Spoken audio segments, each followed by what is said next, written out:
what I try to do is I try to kill the atmosphere in the room. That's worse. So that when the podcast comes on, you're more than delighted to have him here. Any chance that you could finish your texting conversation before the next act comes on? Is that all right? Excellent. Because it's always a little bit disturbing to think that well, you might be sending a dick pic to a young lady, and that's the thing that we're worried about. So please don't be doing that. Ladies and gentlemen, the next act this evening is also from Gloucester. He's a very good friend of mine, Mr. Nik Hill. He's about to come to this, well, we call it a stage, it's not quite a stage, but he's about to come here. So please put down your knives and forks, or do some hollering or whatever, and welcome to this stage the very lovely Mr. Nik Hill.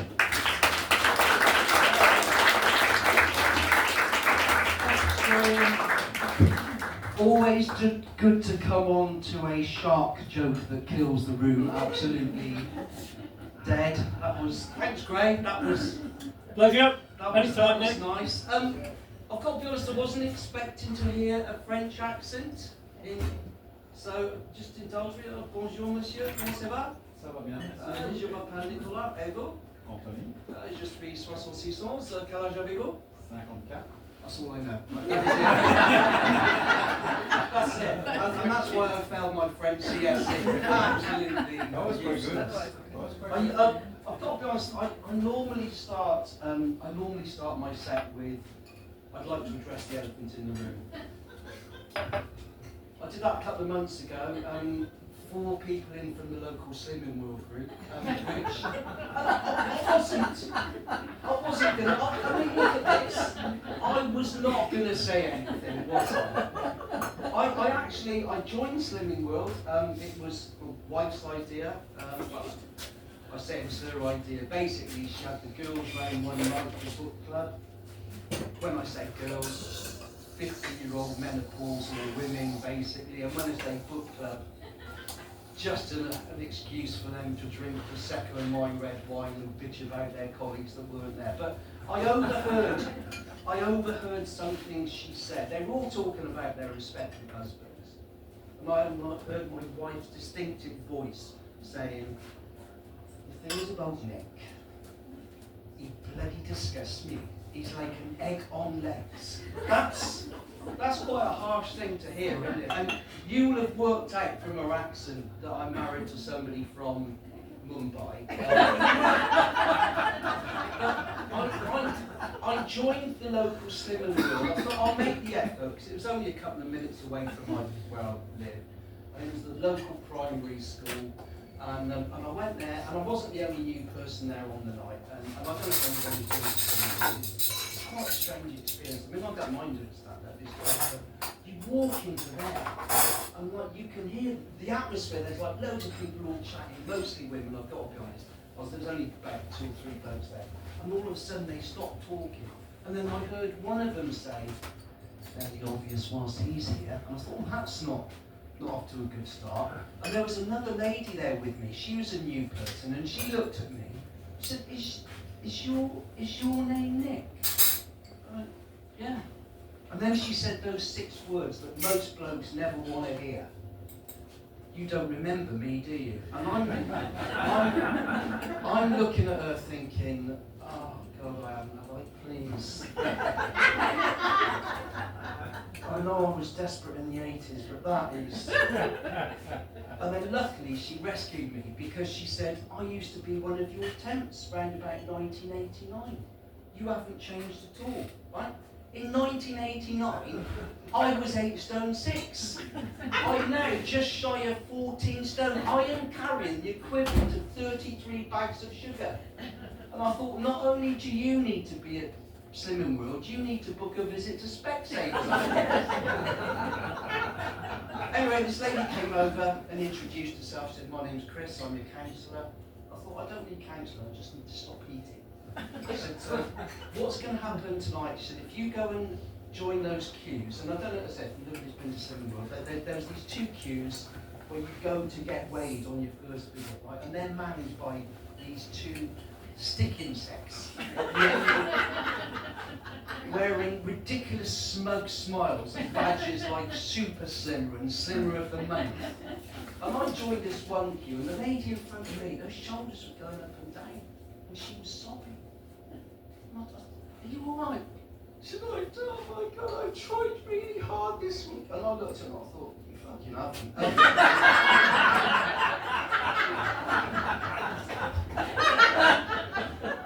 She said, I walked right to the top of Robinswood Hill, which is a local beauty spot. She said, I walked all the way back down. I went, well, that's brilliant, that's fantastic. She said, yeah, but there's a chip shop at the bottom.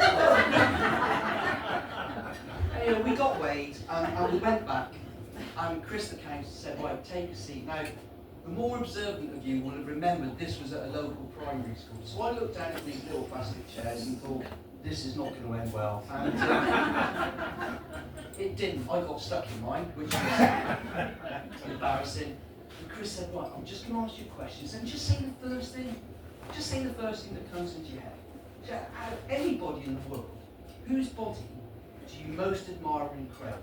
And I don't know where it came from. I must have seen something on TV. I just blurted out Tom Daly, right? And this woman next to me said, I never knew you were. I said, I'm not, no. I've not been back. What I meant was, by addressing the elephant in the room, I was referring to my height. And you've all been really nice and really pleasant. Nobody's mentioned it, no one shouted out. I did a gig Saturday, and some clever bloke at the back went, oi mate, I thought this was meant to be stand up, why don't you? Yeah, as if I've never heard that before. And one of the main protagonists about my height is actually my wife, because when we first met, she said, how tall are you? I said, I'm 5'2". She said, oh, that's 62 inches, isn't it? I went, yeah, 62 inches. And then for about a month afterwards, when she introduced me to her friends, she said, well, this is Nick. He's fractionally taller than 5 plastic rulers balanced end on end, and that's... I'll be honest, that joke normally goes down far better than that. But when we got together, we went on the first date, and that was alright, and then we had a second date. I was thinking, can I see you this weekend? She said, yeah, that'll be fine. I said, how do you fancy going to Alton Towers? And she was like, is there any point in you going?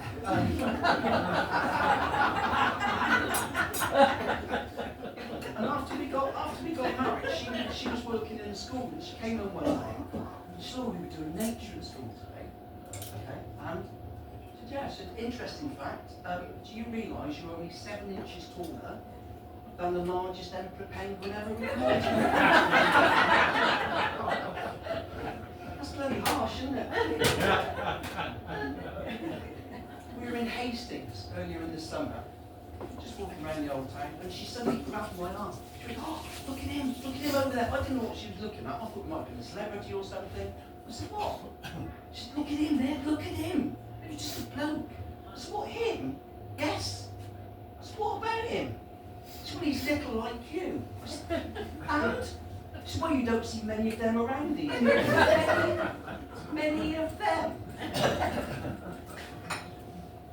I think the worst thing was that we were watching Strictly last year, and I particularly was interested to see how Eddie Simmons was going to get on with Paralympian.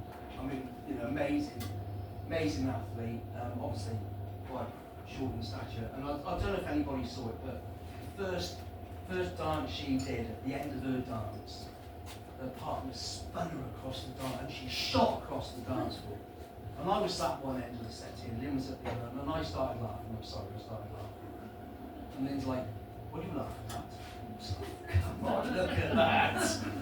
I said, if that's not dwarfed, I said, I don't know what it is. You want to be careful, shit, because that could be you. I said, I'll tell you now, it couldn't. I said, one, because I'll never get invited on Strictly.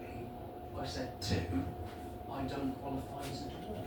Not that there's any qualification, I get that. I said, but a dwarf is classed as somebody who's, I've done the research, somebody 4'10" or under. I'm 5'2", so I'm safe. And then she said, when you get older, you get shrink. I messed that up completely. That's really annoying, Gray. I've never done that before. We'll just cut that bit out. That'll never get shown. But I've been doing comedy quite a long time, and a lot of acts will come on and say, oh, it's really nice to be here in wherever, and I'll let you into a little secret. We don't mean it. Because, well, how can we? Because we don't know, do we? We don't know what an audience is going to be like. Well, one of the main reasons I've stopped doing it is, so I did a gig in a place near Cirencester earlier in the year, and I just went on and said, oh, hi, my name's Nik Hill, I'm from Gloucester, lovely to be here in Ashton Keynes. And this lady at the back stood up and she said, oh, I know you're from Gloucester, so we'll make that. And I know it's spelled Keynes, K-E-Y, N-E-S, but here in the village, we prefer to pronounce it Keynes. Is that okay? No, that's absolutely fine. So I've got to be honest, it does make you sound like a bit of a pretentious cunt.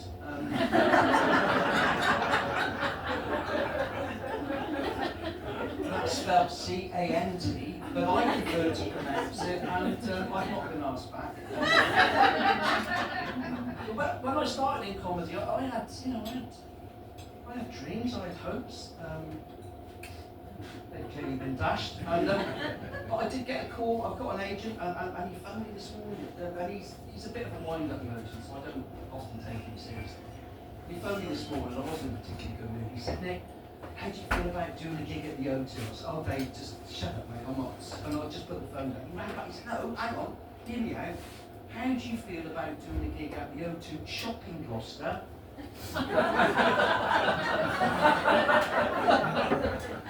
Because the manager's leaving, they want a little party, there's going to be about 5 people there, and I can pay you a tenner. So, oh yeah, I'll do it.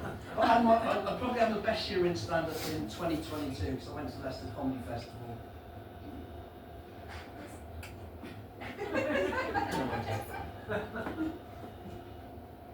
It's the kitchen.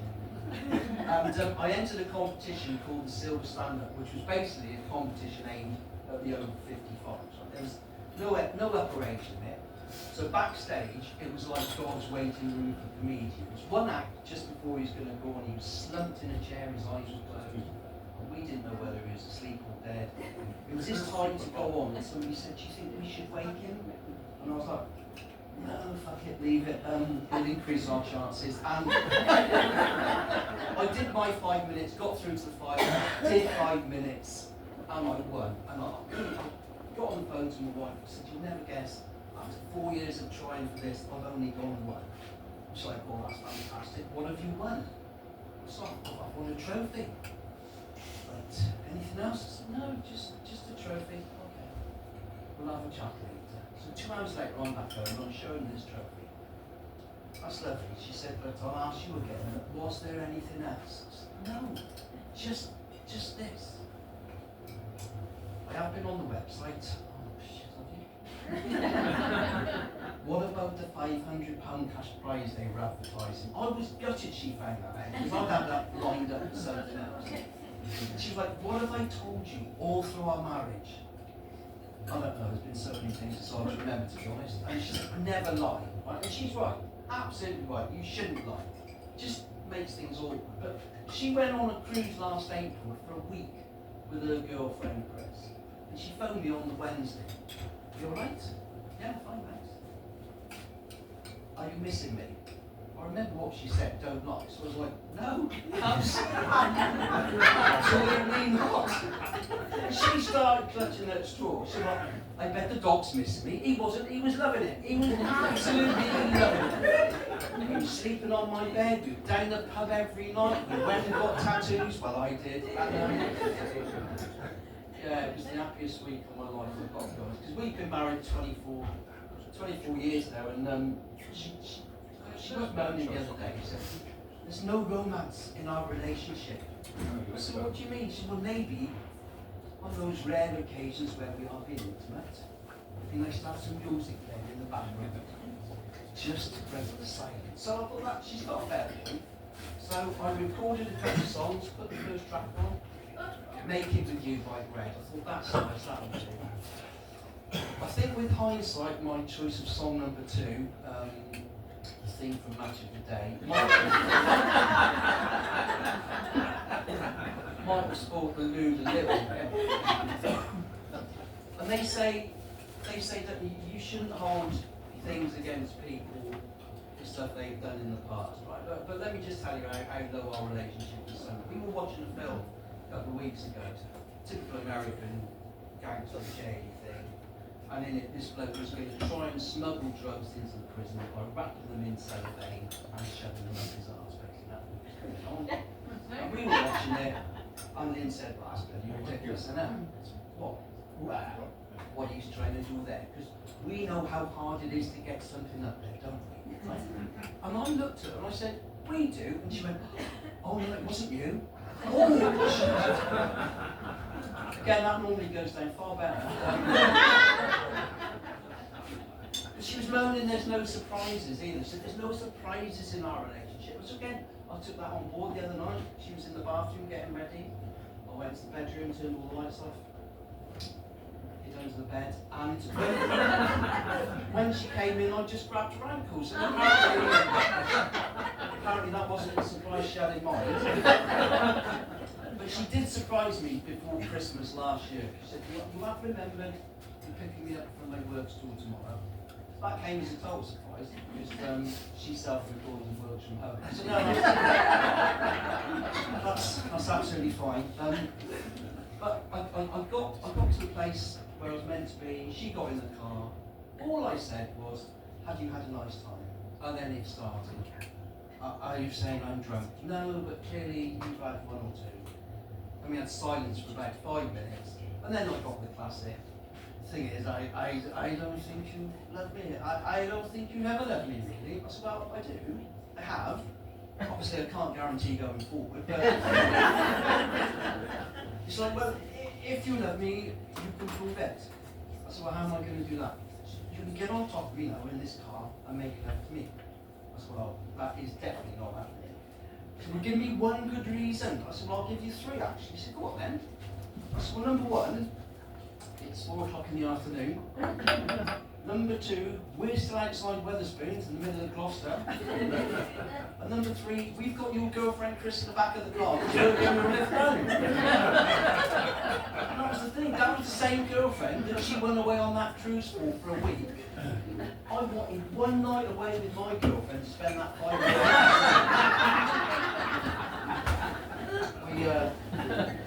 We did dry January this year. Still drank, just no sex. And then did the romantic thing. We celebrated Valentine's Day on my phone in the forest. So I bought some flowers for my wife. Yeah, okay. Would you like a card? Yes, please. She said, what do you want on the card? I said, just put a little one with me. And then she said, would you like a kiss on the bottom? I went, brilliant. I could be there in about 20 minutes. She said, no, I meant on the bottom of the card. I said, yeah, I know, I'm a comedian, I was just making a joke. And quick as a flash, she came back with, I bet you don't get many kicks, which I thought was a little bit harsh. But I've spent the last probably 18 months now, because I retired in 2023. So I spent the last 18 months 24/7 with my wife, and that's been a challenge. I mean, we just got to that stage, irritating stage, I call it. No, I mean, it's nothing major, to be fair. Breathing. And if we're out in the car and we'll come up to a T-junction and I want to turn right, as I'm pulling out, I'll say to her, is it safe to go? And she'll go, yeah. And as I'm pulling out, as long as you're quick. Is that just a woman thing? You're nodding, is that something? Yeah. She hasn't worked out. If there is a car coming, she's the one that's going to get framed. Have we got any other retired people in? I'm looking at this table here. Has it been what you expected? Yeah. It sort of has in a way, but I must admit, I didn't really expect to spend so much time at the local garden centre. We seem to be there 3 or 4 times a week. I've got a loyalty card now. And when I give it in, you get money off and stuff. And we went there in August, and I gave her the loyalty card, and we just get the office. She typed it in. She said, oh, congratulations. I said, what do you mean, congratulations? She said, well, this tells me it's your birthday. That's good, isn't it? I went, no. I said, the average life expectancy for a man in the UK is 74, so at best I've got 8 fucking years to live. So, no, it's not good. It's not. Yeah, okay, so, but look, now, you qualify for one of our senior citizens discount cards. And I thought, just fucking shoot me now. That's it. And I just snatched it off her hand. She said, and the best thing is, and I'm walking away, you get 30% off a roast. And by the looks of you, you like a roast. That's a fucking off. And I'm walking back to the table, looking at the terms on the back of this card, and she was right. You do get 30% off a roast lunch. Every Monday, served between 9:30 and 11 o'clock. And I thought, who the hell eats a roast lunch on a Monday between 9:30 and 11? We do. Since September.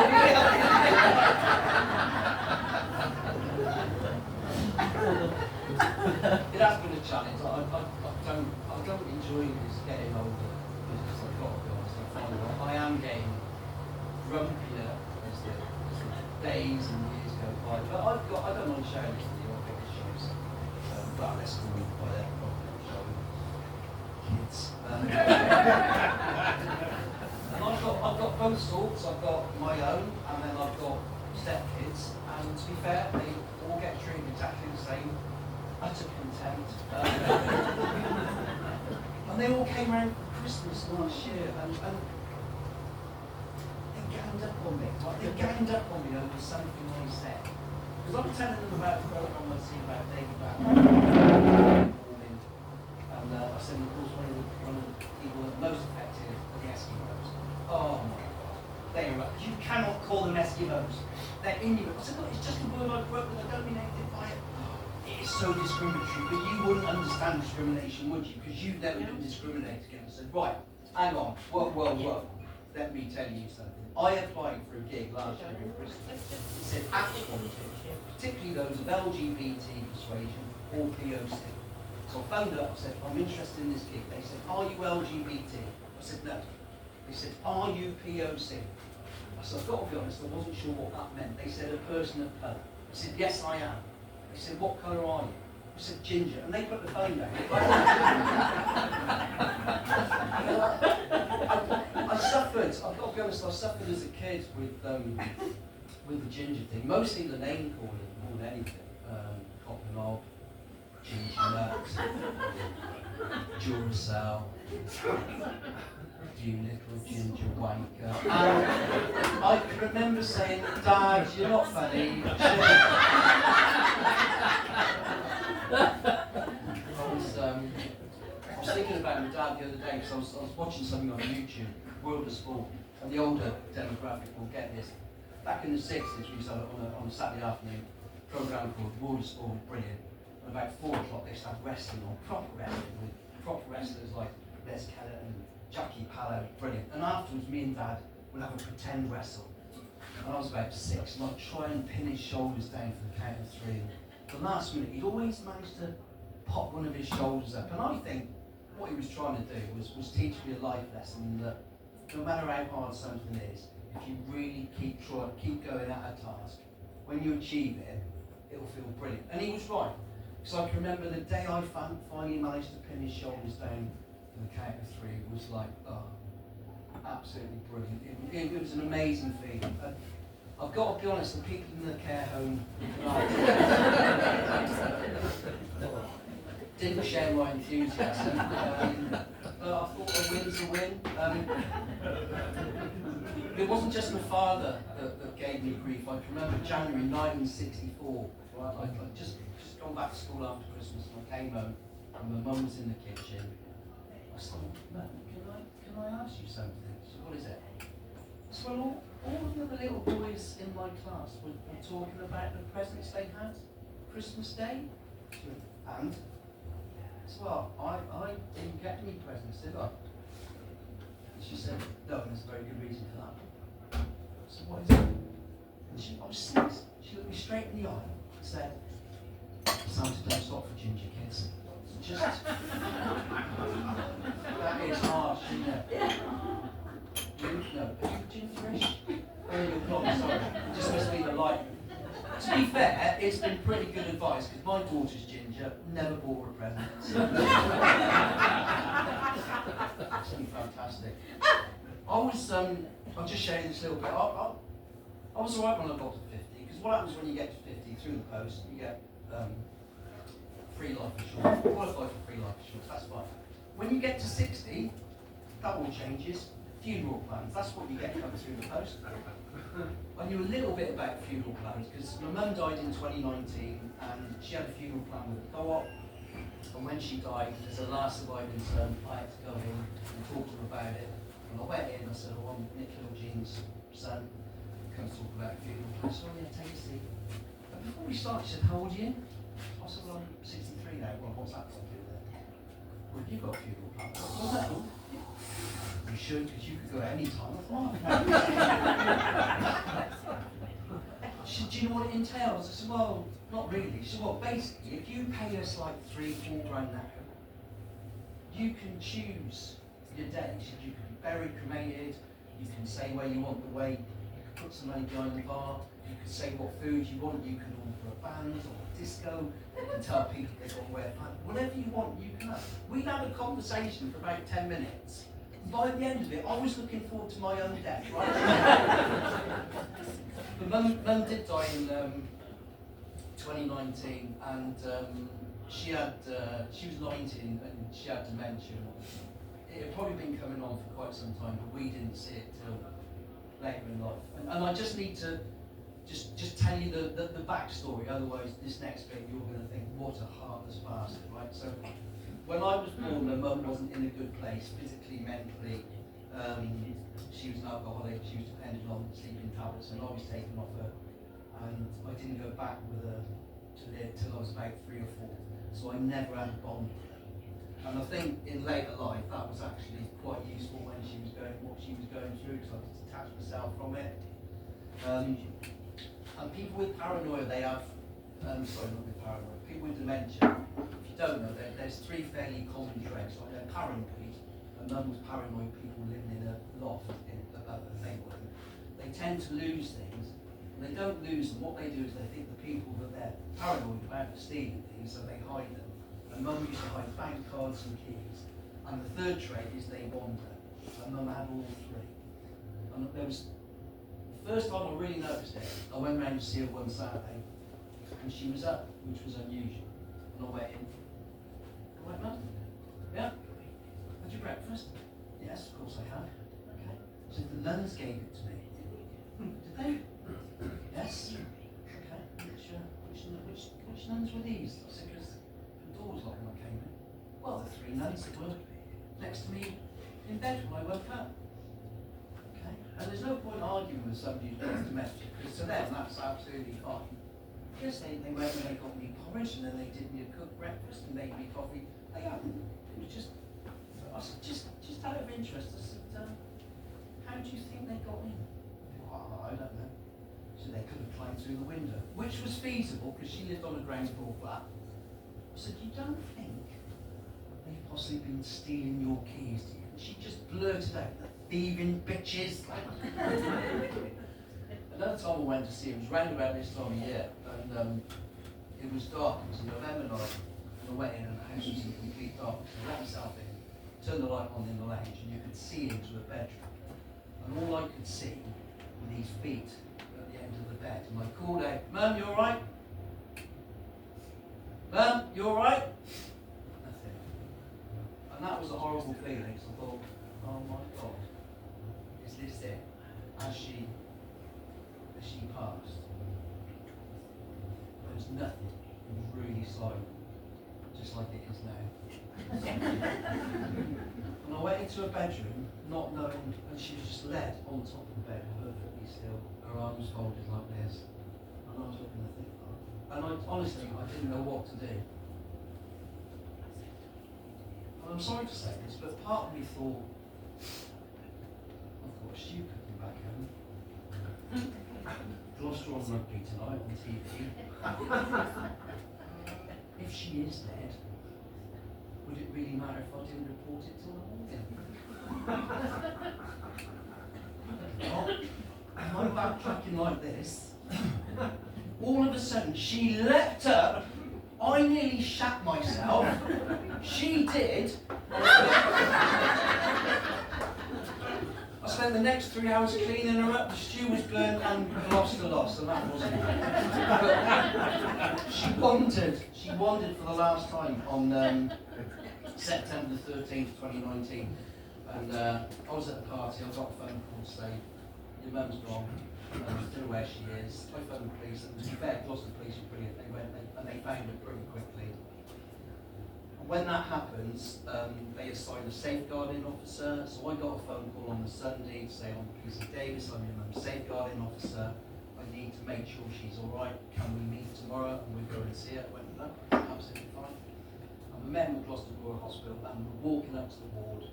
And we were just having a chat, and it turned out he'd been in the police about 20 years, so he was an experienced officer, but he'd only been on this sort of safeguarding team for about a month. He said, is there any advice you can give me? I said, yeah, don't believe a fucking word she says. So we get up to the ward, and there's about 6 other ladies, and it's dusk, and they've all got their families round us. Then I come in, and Mum's in this first bed here. I said, hello Mum, this is PC Davis. She's like, oh, have you come to arrest me? And he's like, no, Gina hasn't come to arrest you. Well, have you come to arrest Nicholas? And he said, no, why would I be arresting Nicholas? Has he told you he murdered his brother? And this policeman looked at me and went, and I said, no, remember what I said? And then he said, and he's only just been let out of prison. And he looked at me again. I said, just ignore it. By now, again, the atmosphere had gone like this. Everybody was listening to what she was going to say next. And then she came out with a classic, and of course he made me have sex with him before we were married. All across the road, that is absolutely awful. I said, well, it didn't happen, did it? Look at her, she's not well. I said, I can't, I'm still, I just cannot deal with this anymore. And I grabbed the policeman, I said, we got to go. He said, no, that's fine. Just get into the door. And under her breath, and I don't know to this day whether she knew what she was saying or not, but she said it loudly for us to hear. She just went, it's that poor dog I feel sorry for. And we got outside, and I said to the policeman, I'm really sorry you had to experience that. He said, no, that's okay. He said, I can see she's pretty bad. He said, but I do need to ask you a question. So I didn't kill the brother. But no, not that. I said, no. Have you got a dog? And of course we have. So that was, and I guess the only good thing that came out of that whole thing was she died and it's now peace. And I spent £4 at the golf on a funeral plan. Listen, you've been lovely. Why don't you have a good night?